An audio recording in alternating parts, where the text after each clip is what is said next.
Hello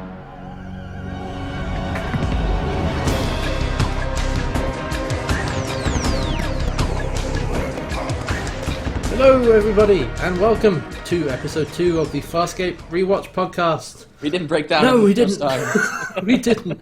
Everything's fine. We got away from the peacekeepers. But yes, it's episode 2 of the Farscape Rewatch podcast. I am your host, CantWearHats, and joining me is RedNightmare. Hello. Hey.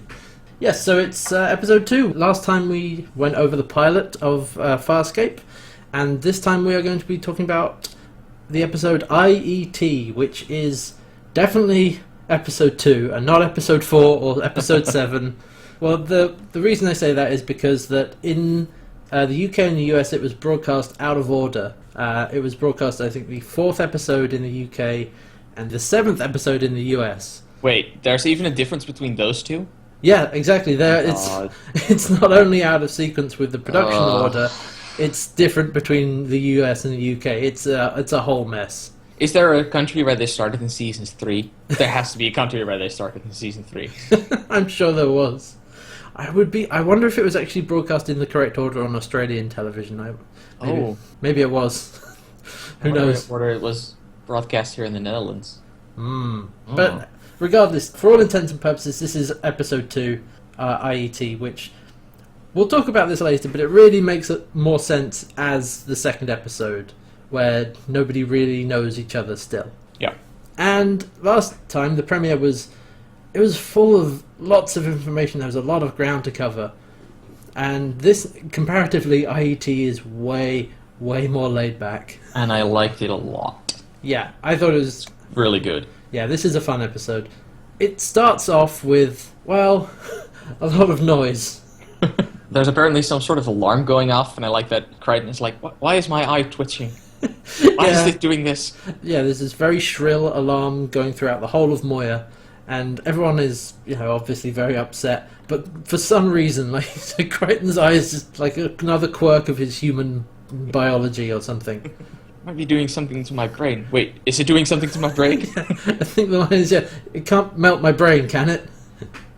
Right? It can't melt my brain. But yeah, we find out from Pilot, who manages to shut the sound off, thankfully. But it's what's called a Padak beacon, which is broadcasting a signal to peacekeepers, since they removed the Leviathan's control collar in the last episode. It's sort of a dead man switch. As long as it doesn't get regular updates from the caller, it just starts beeping. Yeah, and if they let it continue, then obviously peacekeepers are going to find them, which they don't want because, as we remember, they're a ship of escaped prisoners.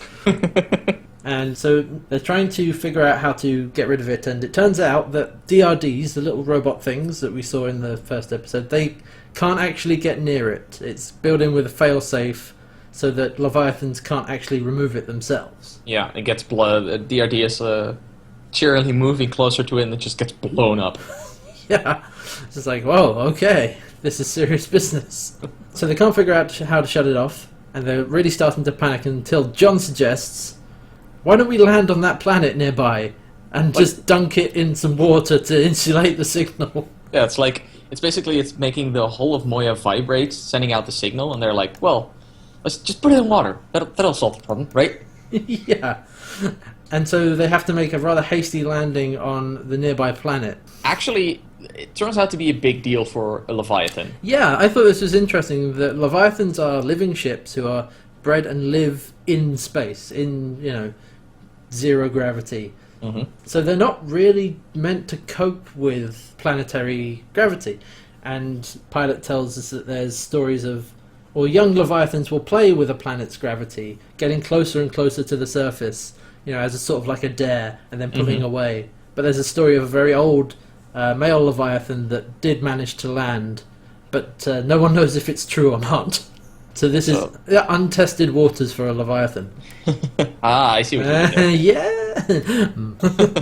But yeah, I did think that was a really nice detail of, because there is a kind of thing in science fiction of ships can just go in and out of atmosphere and gravity and can handle that all perfectly fine, and can handle being underwater and stuff, and then actually it's not quite so simple, you know. It's really not, and I like that they played that up and said, no, okay, landing Moya is not easy.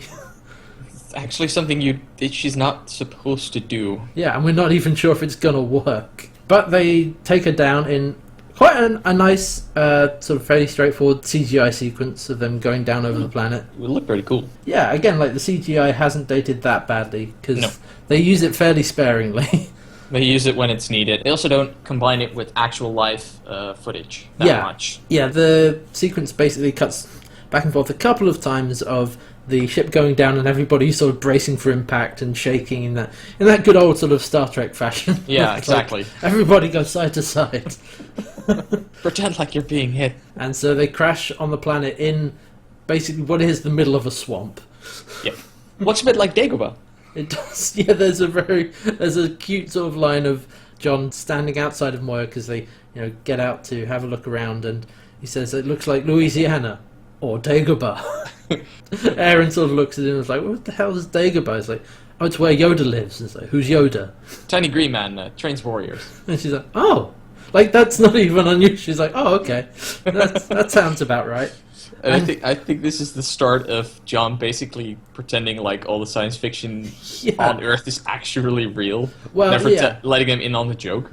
Yeah, exactly. He's heavy on the sci-fi fiction references. Also, there's a little bit of meta humor in that because, well, who made Yoda? The Jim Henson Company, who has been making all of the puppets and effects for Farscape. So nice. But anyway, they find out that they have to cut out the beacon from Moya. It's still broadcasting. Yeah. So they haven't really fixed the problem. They've just delayed things because it's broadcasting, but the signal isn't going anywhere because they're trapped under a bunch of mud. Oh, partially under.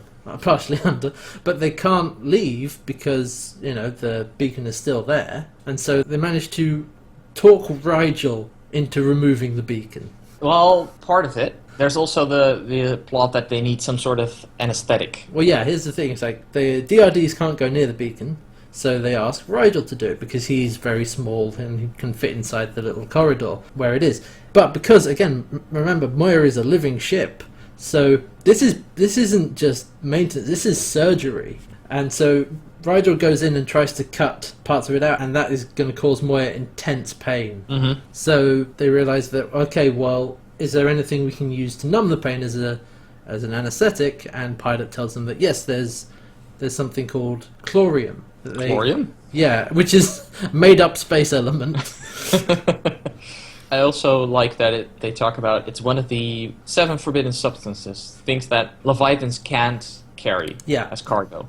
Yeah, that is sort of rules put in by peacekeepers who have trapped and contain Leviathan, saying that you can't transport that because it's an anesthetic and it numbs them. Which is probably not very smart with a living ship if you want to fly it properly. I think there's kind of I thought anyway there's a subtext that the reason they don't let them carry it is not because just having it on board would numb the Leviathan, but because then it can't be used for anesthetic on Leviathans to do exactly what they're doing. Oh, that makes sense. So it's another form of control. It's like, no, you can't carry this thing that would allow your pilot or whatever to remove the things we put into you. That makes sense. So yeah, it's just another form of control from the peacekeepers. Oh, that's. I didn't read into that, but it sounds probably. I mean, it sounds like something they would do. Yeah. So they need to go find some chlorium, which handily is located somewhere on the planet, somewhere nearby. So they send out Dargo, Aaron, and John to go find some. And then they get found. Yeah, this is when the plot actually really starts kicking into gear. Turns out this place is not as abandoned as it looked at first sight. Nope. So they're walking around in this sort of very lush kind of forested area. Probably Louisiana. More likely Australia. Fair point. But they've got like a little... It looks, for all the world, like a big chrome dowsing rod. Which is their particle analyzer thing to help them find... to find where the thing is. There's a short scene where Dargo is like, this stupid thing doesn't work. He's hitting it. and I am done fighty, man. I need to establish done fighty. And then Aaron is like, well, I don't know how to use it. I'm a soldier. I'm not a tech person. And then John's just like, well, Pilot said you do this and this. Look, it works. It's like John proving his usefulness in a very small way, but it's like, God, these people that he's with are not really that much more experienced than he is in certain respects. In some ways, they're not that much smarter than he is. No. I just thought it was nice that everyone is kind of a little bit out of their depth, and not just John. Although John is especially out of his depth. So they're searching for the Chlorium, and then there's some vehicles come out of the forest, and men with torches and animals? They're not really shown. Yeah, I was like, wait, these people have dogs? I thought it was good that they didn't actually show any sort of dogs, because that would have... So they are humanoid people. They're your sort of more typical kind of science fiction, like Star Trek aliens with like a little bit of something different. Like in this case, as we see later, they have different shaped sort of earlobes that connect up to their face, and there's like a bit of a bulkier head. So, that's fairly straightforward. If they had just a dog with like a funny antenna or something, that would really take you out of it. Yeah, I like that they silhouetted it from the back, lit it from the back, so the dogs were silhouette. Yeah, so that's actually a very smart move to be like, okay, no, we can get away with aliens that look kind of like people.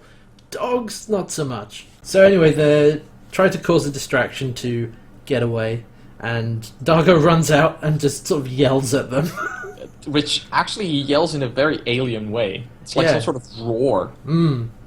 And Aaron is off behind another bush and makes another loud sort of roaring type noise. And John runs away because they basically made a distraction so John can go after the Chlorium. Yeah, exactly. And so he legs it. He manages to evade the aliens trying to capture him. And then... after we see that, it seems like morning by the time he... Yeah, so when they landed in the swamp, it was basically kind of nighttime. And then in the morning, he arrives at Stalker. Yeah, exactly. That's my first thought, it's like, Fallout Stalker. Yeah, it's a big kind of slightly run-down barn with a radio antenna next to it. Yeah, basically. A ginormous radio antenna. And he's kind of very confused because it looks very Earth-like. It really does look like just a barn. But he's making his way inside and has found the source of the Chlorium, which is in bags piled up in the barn. And John is like, wait, it's fertilizer, apparently? You've been looking for shit, John. You've been looking for shit. I do like that it's all kind of biological stuff because Moya is a biological ship. They're not looking for like, brake fluid or anything. No. Or whatever it is. It's like, no, we need something probably organic to fix her. But of course, as he's looking around, who stumbles into the barn but a little alien kid? Named Elliot.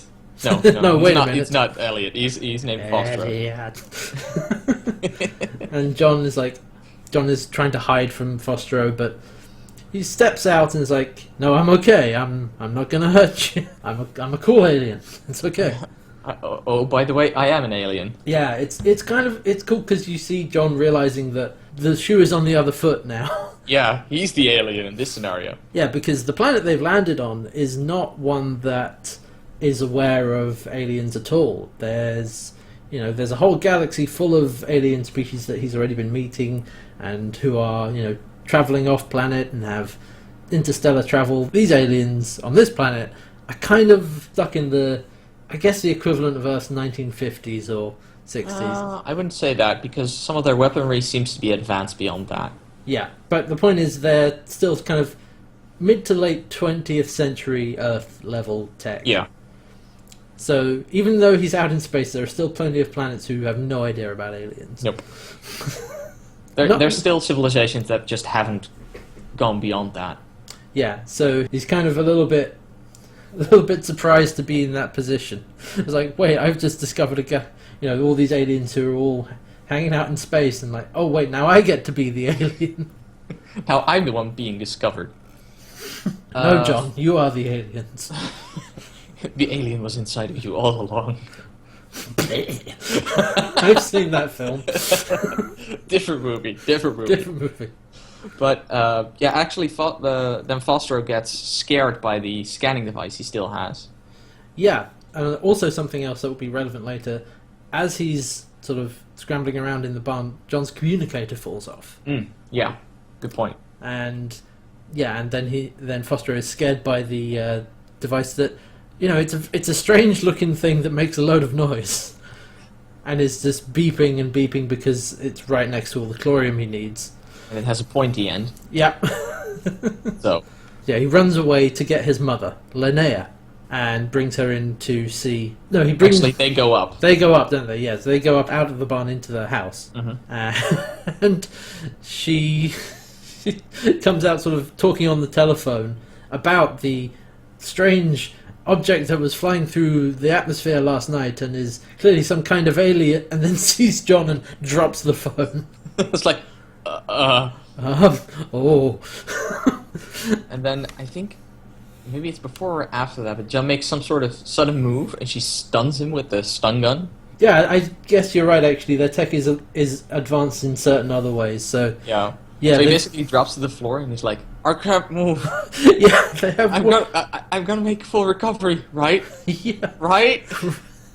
Because they have what is like a long sort of baton that they point at him and it shoots out a bit of energy at him and he just totally collapses. Yeah. Really scared this is permanent damage. Yeah. Because he's very aware of the fact that all this tech was not built to stun him. Well, yeah, I think... I don't know if I'm reading too much into this, but from the looks of it, he gets stunned, and there's a cut to where would be a commercial after he gets knocked down to the floor. So watching it on like DVD, you come immediately back, and he actually gets up fairly quickly after being knocked out.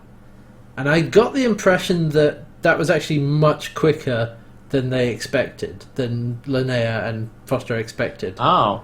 Like, it certainly seemed like he got knocked out and then got up pretty much straight away, with much difficulty, but was able to stand up. Yeah. And they were still looking on in kind of shock, as like they kind of expected him to be knocked out much longer. That's my take on that. That's good. I could see that. But meanwhile, while this is happening, back on Moya, we're trying to convince Rigel to continue to remove the beacon, or to remove the beacon, because Rigel is really not used to doing manual labor.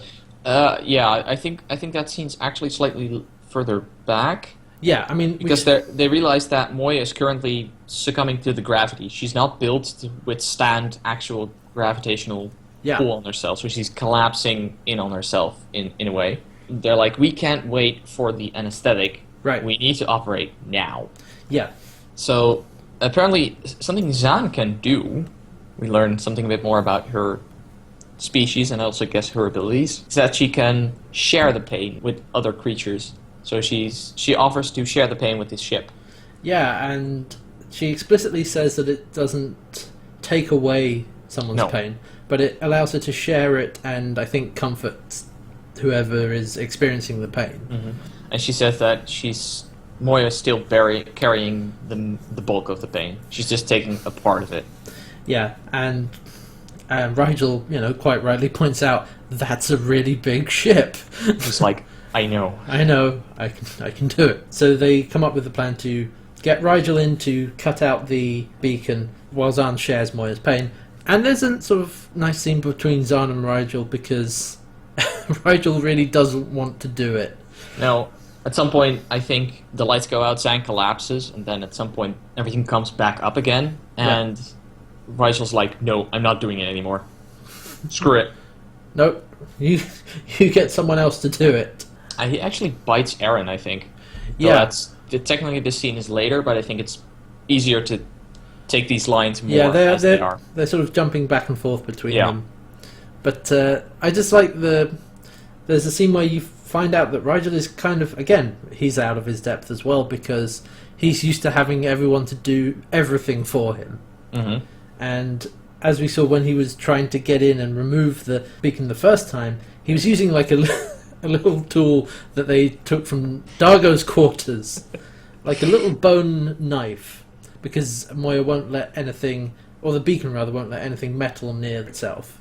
But they said it's, do you know what ritual males use this for at that time in their lives? I love that it's like, it doesn't explicitly say it, but it's very heavily implied that it's a circumcision. Yeah, circumcision of some kind. Yes. I mean, who knows? Circumcision. Sorry.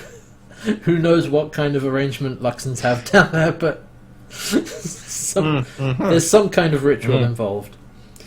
So Rigel's very kind of, upset at having to use that. But then in the following scene, when after they, tried to remove it and Moya blacks out effectively, yeah, Rigel is, confessing to Zahn that he doesn't really know how to do anything himself. He doesn't even know how to hold a tool.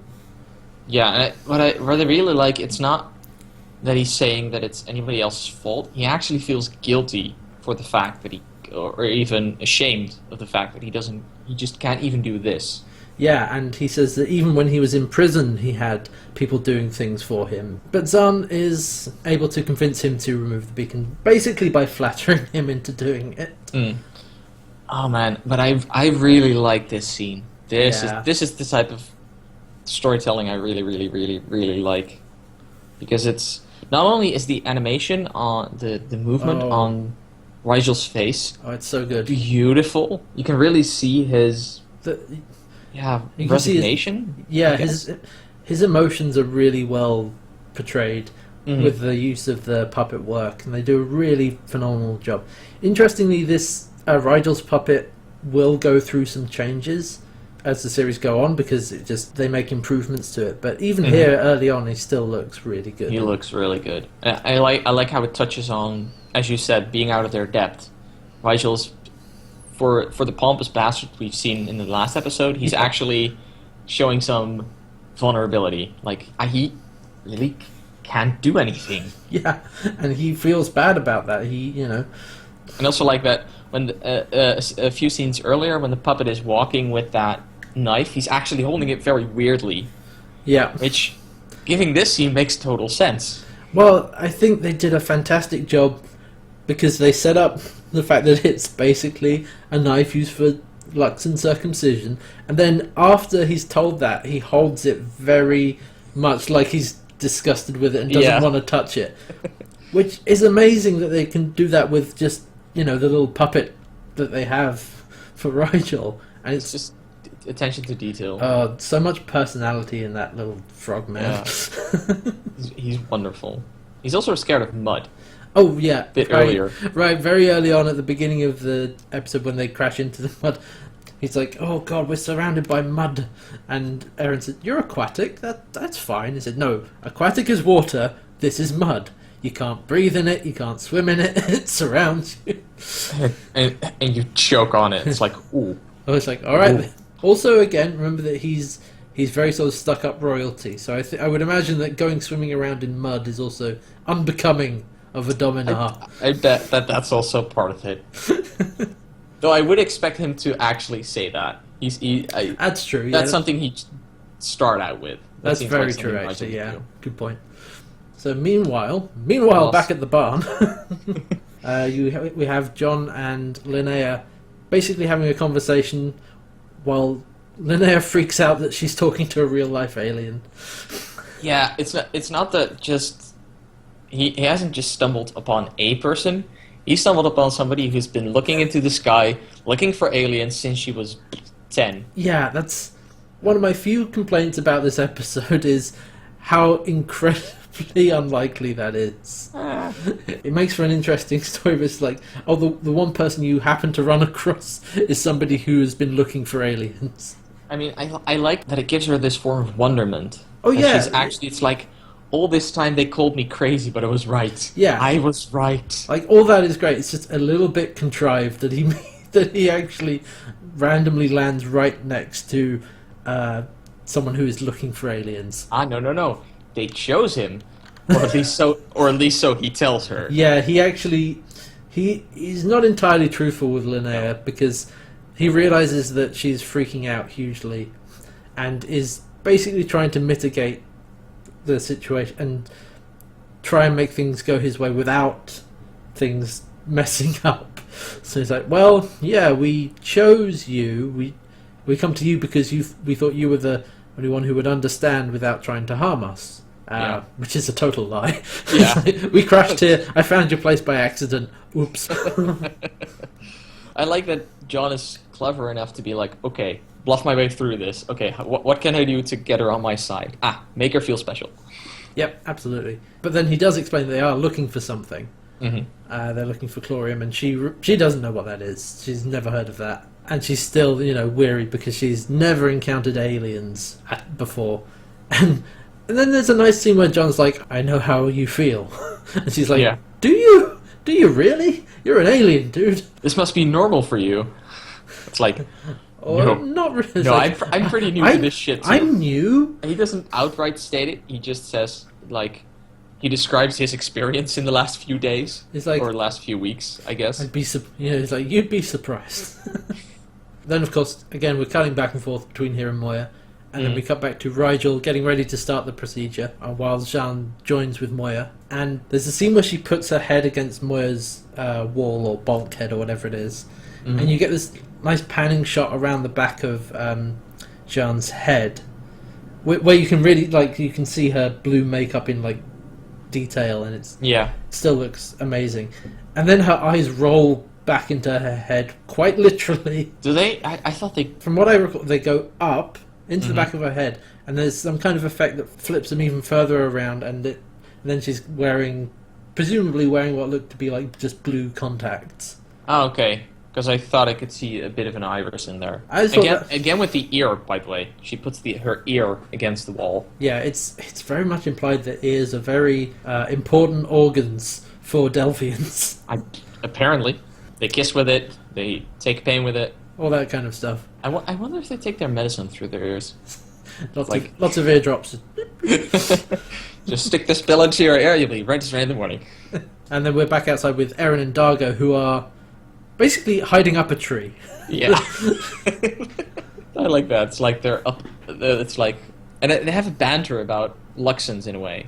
Yeah, they talk about various different things, including, Luxon culture and how Erin is really not that impressed by them. It's like, you're bloodthirsty, angry people. And it's like, I remember the battle against these aliens, and says, look, they were horrible monsters and we had to kill them. And it's like, we were doing what was necessary. It's like, I'm sure they said the same thing about you. It's like, oh. And to be fair, Erin has no goddamn moral high ground in this discussion. I know, it's like, holy shit. You're a peacekeeper, Erin.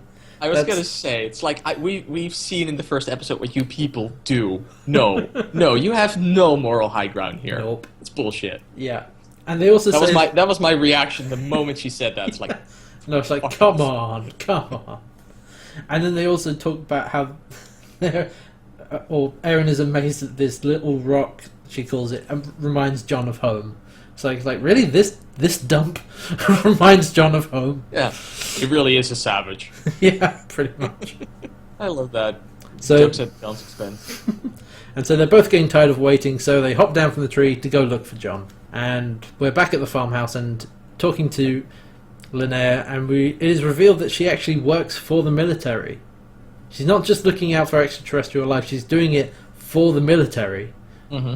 Except for the fact the military doesn't believe it exists. Well, actually, I find interesting, and I got the vibe of that, is that this world is pretty war-torn.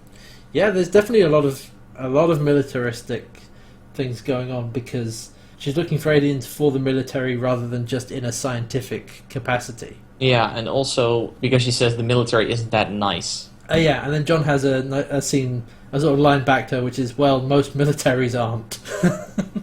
No. But she's decided to keep John a secret because she's scared of how the military will actually treat him. They'll probably, take him away apart and all that kind of stuff. Do you need this arm? Is this your fight? Oh, you seem to be dead. Well, stuff like that. So while they're doing this, of course, she's actually making him some food. They're making some soup. Mm-hmm. And as soon as she puts the soup down in front of him, John's detector just starts going nuts. It's like, oh, I found some chlorium. It's in the soup, which freaks everybody out. Yeah, especially John. He's like, what is this? What is this? It's like, it's in the food? It's in the food? He's very confused. Yeah, and he's also a bit upset. He actually grabs the stun baton at some point, and Foster and Linnea are like scared, hugging each other. And at some point, John realizes like, oh, I'm being an asshole here. Yeah, I'm scaring these people. Yeah, and he just hands back. He just flips the baton. He says, "I'm sorry," and he just hands it back. Yeah, his facade of the cool alien coming down to contact your people has kind of broken because they really desperately need the chlorium. Mm-hmm. And he picks up a jar of something from the side and says which has an even greater concentration of it. It's like, it's in this. It's like, I need whatever is in here. And she doesn't tell him what is actually in here. So here's my theory about what this is. It's salt? Salt, yeah. Yeah, like it's salt of some kind. Give me a sec here, because are they actually being far more clever than I thought? Oh, well, yes, they are. Sodium chloride. Salt is sodium chloride. You know, they say chlorium, which is... Oh, that's clever. That's really clever. So it's kind of set up that it's a made-up space element. But it's actually just salt. It's hinted at that it's actually just salt. I mean, even if you it's a combination of the two, of both sodium and chloride. Just you take the first bit of the last word and the last bit of the first word, and you have chlorium. Exactly. So that's never made explicit, but it's heavily implied that what they're actually looking for is salt. That's actually nice. Yeah. I had not realized that. Yeah, because it's in a big container in the kitchen, and it's in the food, and it's called chlorium. It even has the holes in the top. Yeah, like it would be shaken out over something. It's actually salt. Tellingly, John doesn't actually realize this. Yeah, I'm kind of I'm a little surprised he didn't. Disappointed. Yeah. Come on, John, you're a scientist, damn it. Yeah. You should have figured this one out. And just to make matters worse, the military turns up. Hello. Like, we are the military. We're here. You seem to the skull seemed to have dropped. Yeah, literally. Because I mean, Moya crashing into the mud did not go unnoticed. Not just by Linnea. Like, the military spotted it as well, independently. Because it's a big spaceship crashing in a swamp not very far away. You would have to be kind of very inattentive to not notice that. Mm-hmm. And so they're like, why haven't you been calling us? We thought you would be all over this. And she's like, oh, I just want to make sure. She's actually, trying to do the defense of, scientific rigor, and I want to make sure this is actually an alien. Yeah, before I get too excited. While hiding John in Foster's bedroom, basically. The general is like, well, we have confirmed sighting, and he's like, yeah, and last month we had another confirmed sighting, and it turned out to be nothing at all. I like that she's actually bringing up previous cases. Like, no, this. She's not lying very convincingly, but what she's saying is actually pretty clever. Yeah, and that's what you would expect in from any kind of situation like this, both fictionally and in real life. It's like you want to make sure it's aliens before jumping to conclusions. Mm-hmm. The fact that she's hiding a literal alien in her bedroom, in her son's bedroom, kind of undercuts the whole thing. I'm actually surprised that they don't realize right away that there's something wrong. Well, okay, so we'll skip over the scene that they cut back to, because they cut back to Moya during this. But yeah, they actually don't get enough time to work out that something's wrong because Dargo turns up. Yeah, turns out Dargo actually went looking for Crichton, and Aaron went back to the ship, and they're like, "We found one! We found one!"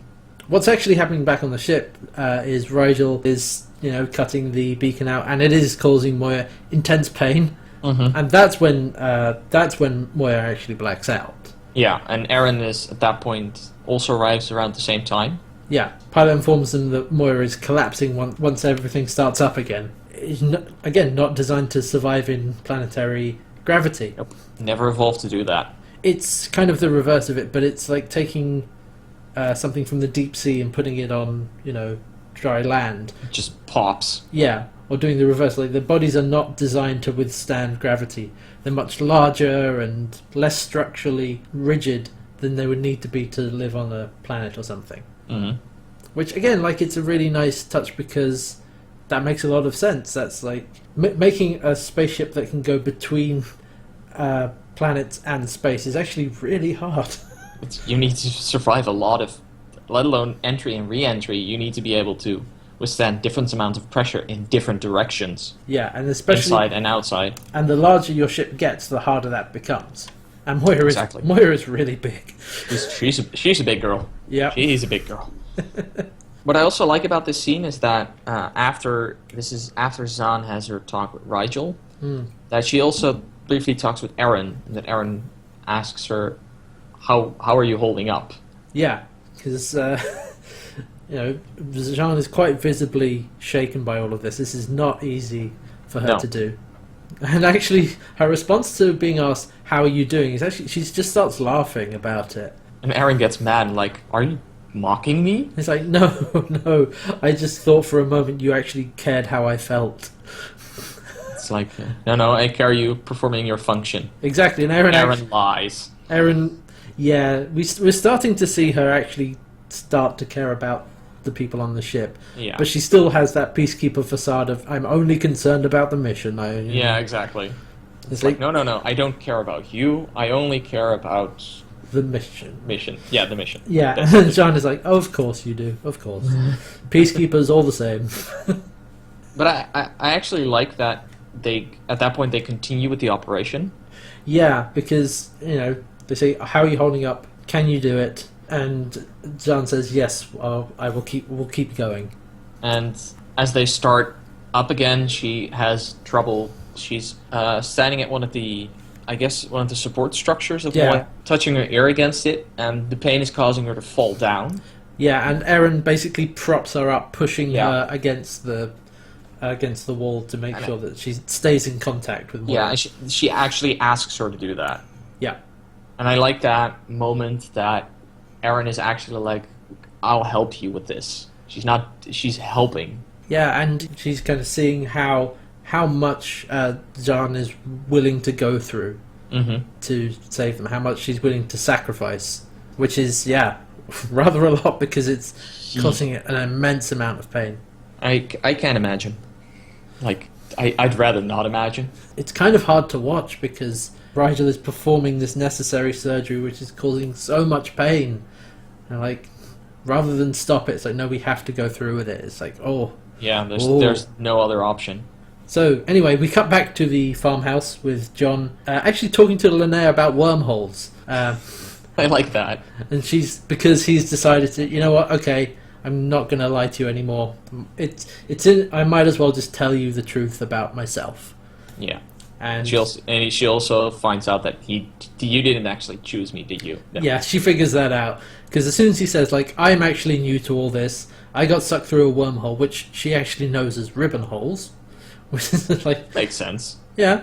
I got, sucked through a wormhole and haven't really been here very long.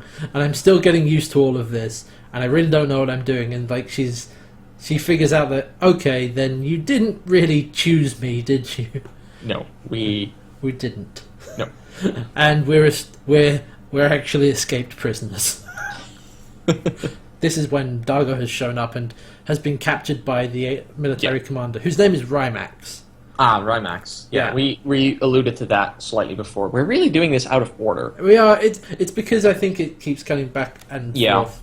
And if we were, it's really hard to juggle all those pieces. Yeah. I mean, something like, I think I just forgot to mention the guy's name earlier. I think that's all it is. I don't really care for his name. That's the thing. He's only in a few scenes and is kind of there just to antagonize Dargo and John, but exactly. Anyway, he tells Linnea that she and Foster have to leave because they've captured a dangerous alien and it's not safe for them. And so she tells John that he has to leave before it's too late, but he says, nope, I'm not leaving without Dargo. I'm not leaving without my friend. Damn it, John! Don't be a hero. No one gets damn it. left behind. Well, guy already has a hero complex. Yeah, pretty much. I mean, he's an American astronaut, so Fair point, actually. that's almost part of the job description. I mean, in the pilot episode, he has like a chat with his dad about what kind of hero he can be. It's very it's clearly set up. He at least early on has some kind of hero complex. Yeah, exactly.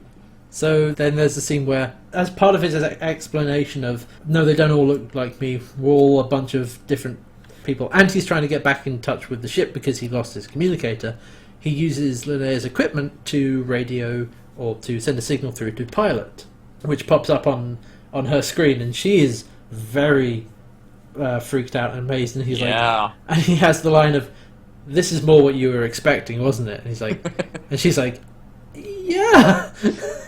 Which is, I don't think she says anything. I think she just nods. Yeah.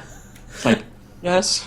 And again, that's a fun bit of, again, kind of meta commentary on the fact that they're in an alien world with people who actually look human, but there's also loads of really weird looking aliens. Yeah, exactly. He's not just talking about her. He's kind of also referring to himself, or like he's using his experience to talk to her about it, because, you know, he ran into a bunch of human-looking things and was like, no, this is more what I was expecting. 6 arms, giant body, Yeah. weird eyes. Yep, that's what I meant. That's what I was looking for. Actually, can I just quickly... Alright, so we've talked about, like, Rigel's puppet is very expressive. Mm-hmm. But there are a couple of scenes with... because Pilot has been talking about, you know, how to help Moya and what they can do. And it actually shows Pilot in close-up, because when he was doing that, he was actually talking to Zahn face-to-face. Yeah. And, God, his face his puppet is also so incredibly expressive. It's really good. He's got, like, he has different expressions, eye movements. You can see when he's surprised, when he's, you know, sad. It's so good. They really did a good job. And we also see his chamber, actually, for the first time in this episode, where he's housed, which seems to be in some sort of, I guess... in the bowels of the ship. Yeah. Although it's a living ship, so maybe not literally in the bowels. He's not actually swimming in acid. No. He's somewhere deep inside Moya, and doesn't seem like he can actually leave there. He's just he's always in the pilot's seat, so to speak. And you have like little catwalks going away from there where DRDs are going back and forward, presumably receiving instructions and going away. It seems to be somewhere suspended, actually, in a hollow room, somewhere in the middle of it, which is, it looks really cool. Mm. But yeah, Pilot's puppet, his face is, and he's got like however many limbs. And I think I read about this when we were doing the pilot episode, in that it was the largest puppet I think that Jim Henson Company had built at the time. I would love to see the control panel for Pilot, because I would imagine it's massive. And being able to use that to make him interact like that, holy crap. Yeah, there's really, you know, you have to give a shout out to the puppeteers who worked with, you know, Rigel and Pilot and many other characters throughout the series, but Rigel and Pilot have basically appear in almost every episode. Yeah, they're pretty core to the cast.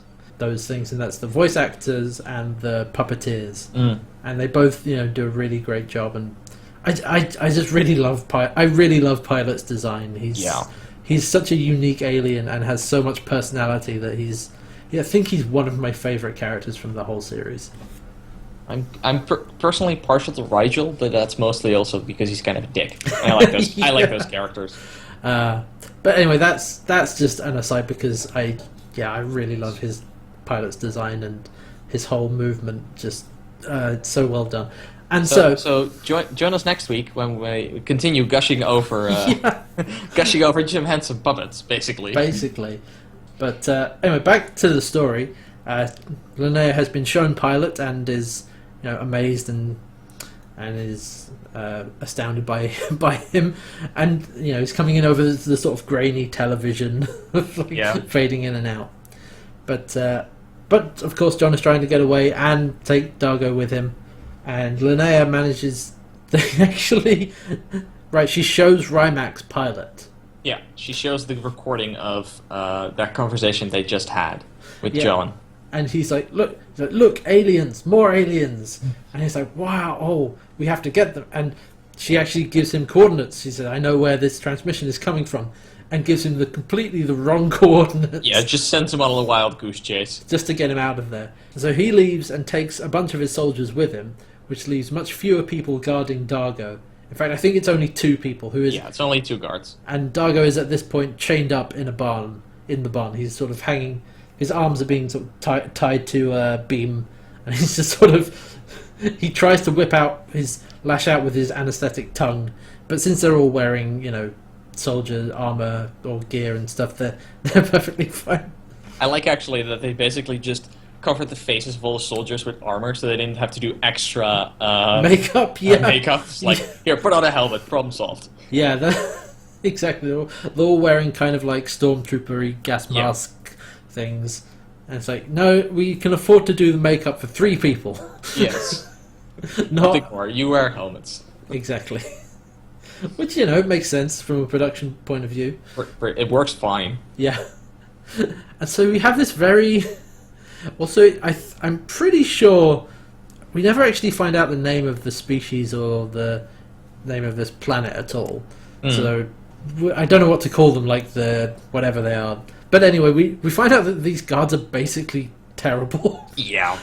Because Fostro is able to distract them by picking up John's communicator, which was dropped on the barn earlier, and is sort of walking towards Dargo, holding it out. And they're like, get back, son, get back. And then John picks up a shovel and brains both of them. It's like, get shoveled, bang. He hits both of the guards in the back of the head, who, by the way, are wearing helmets, with a shovel, and they fall down.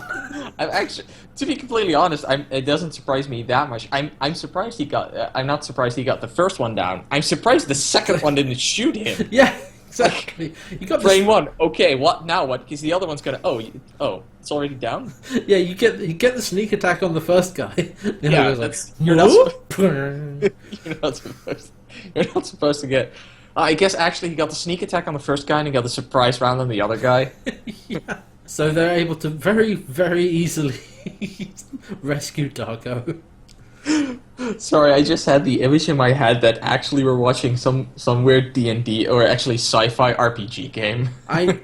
Funnily enough, I thought the exact same thing about just from watching the first episode of like, this actually feels more like a D&D adventure because you're being introduced to all these characters, and it is kind of like one of the classic RPG hooks is you're all thrown in prison together.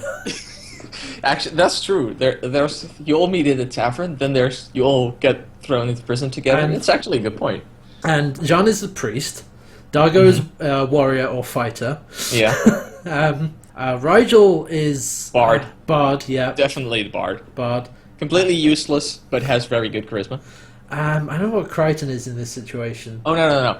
Aaron is, I guess, the other fighter. Yeah, but something like that. She's kind of like lawful evil fighter. Yeah. The character that actually wants to play the evil one. And John is the player that's like, but I really want to play this race from this other D&D setting. Okay, we'll just get, like, you know what, you come in through a wormhole or something. Yeah. That's exactly how they solved that. Yeah, I did. Yeah, that's a good comparison. It's I love it. There is that thing of like, I got my action round, I got my move in, and I hit the guy, and I hit the other guy, and I used my sneak attack on. So after that show of poor military training, they free Dargo, and I like that Crichton is like, this was more what you were expecting, right? Go ahead, give him a hand. He don't bite. And Dargo's like, Dargo doesn't actually talk back to him. Dargo's like, he shakes the hand of Fostro. Yeah. And it's like, okay, I'm not gonna get angry. This is a kid. No. I'm not gonna be an asshole. While still kind of giving that sort of menacing glare with like a smile of like, yeah. And so all the conflict has been resolved, and Linnea gives him bags of, I think it's supposed to be just salt from her kitchen, just big bags of it, and says, "Okay, here's what you need. We have to say goodbye now." And she's kind of obviously upset that John and Dargo have to go, but he's like, "We can't stay. We can't really, tell you anything else about what's going on because we have to get away from here. You need to hurry because our ship is dying. We're on the run. All that kind of stuff." Yeah, and he gives her a goodbye, peck on the cheek or half on the mouth. Yeah, I guess. And she's like, "That was weird." He said, "Is that not how people say goodbye on your planet?" And he's like, "No, not really." But I like her face at that point. It's like, but she wasn't opposed to it. No, she like that. I got the impression she's kind of into him. Yeah, that's the thing that reminded me that scene of is like, John, don't be Kirk. Please don't do that. You could see he was thinking it a little bit because also that place reminded him of home a lot. Yeah, that's true. They looked a lot alike. And also just he had a bit of that feeling when they touched down at the beginning of the episode where he's looking around, it's like, this looks just like Louisiana. It's like, this feels like home even though I know it's not. And I kind of got the impression that at least part of him wanted to stay. Mm-hmm.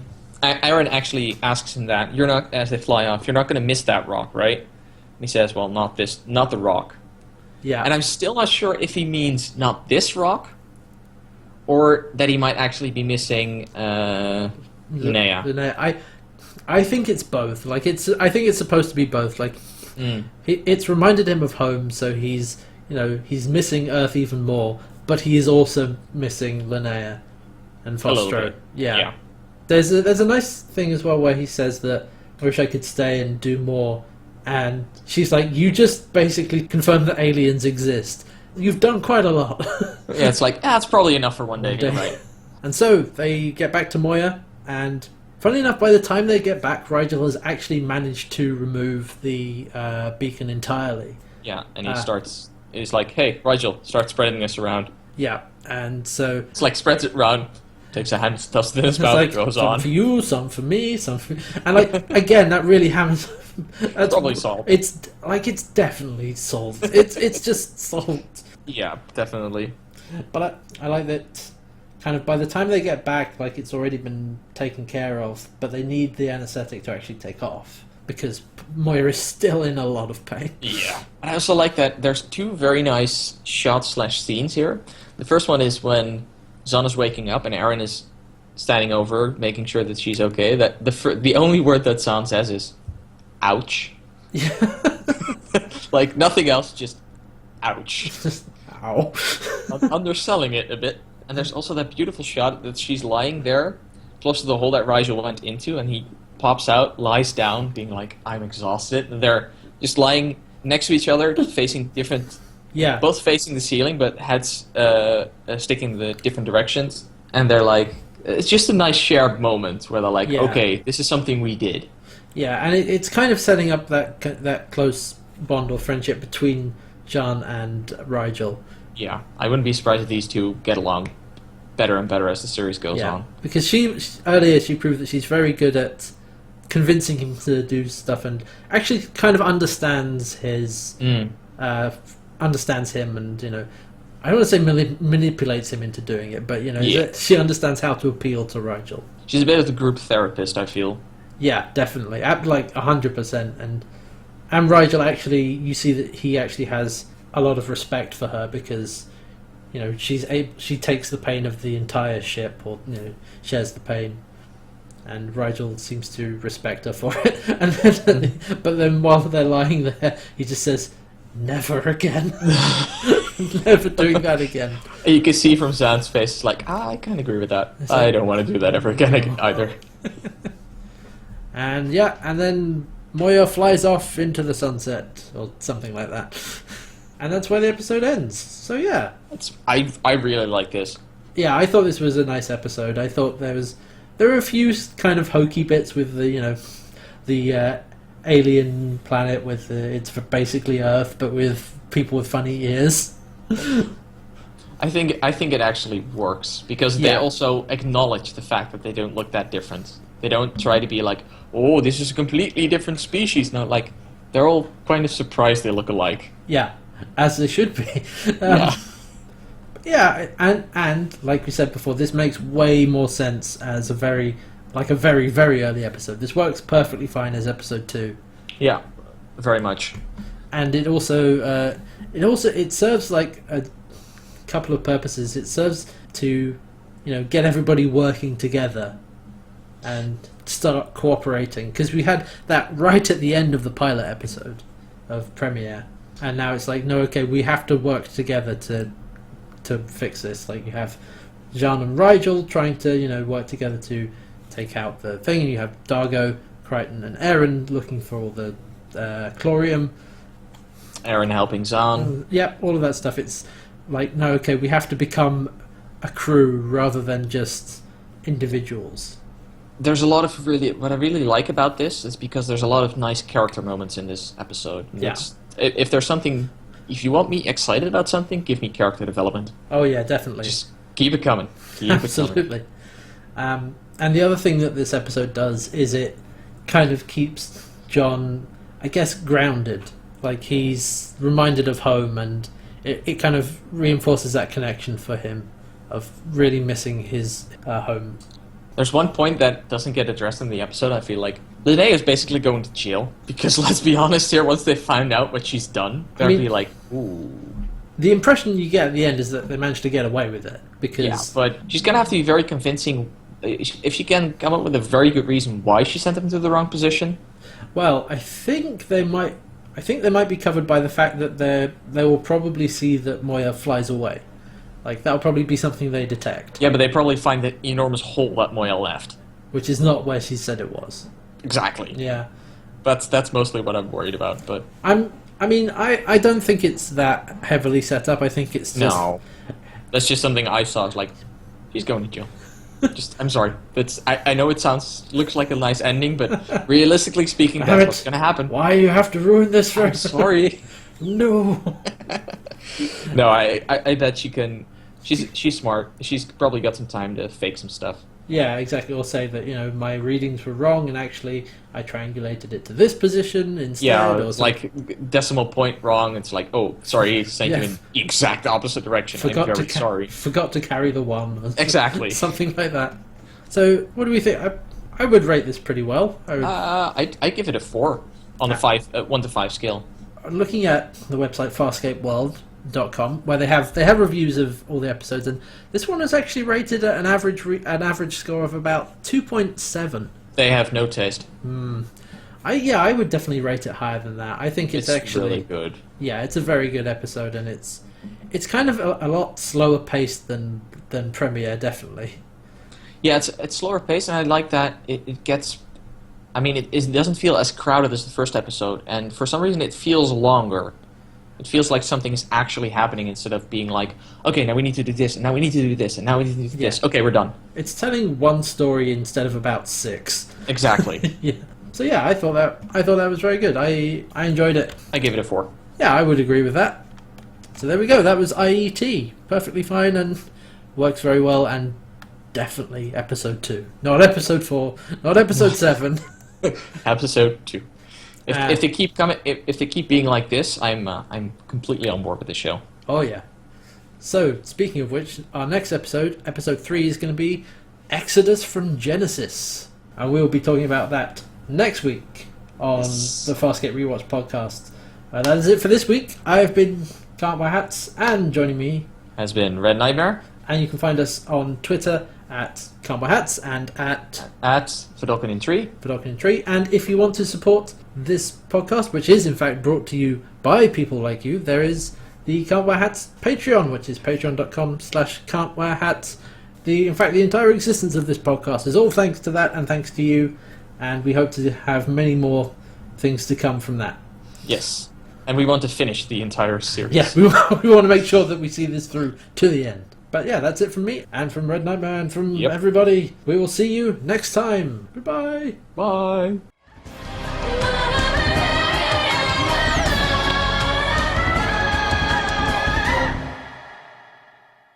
Okay.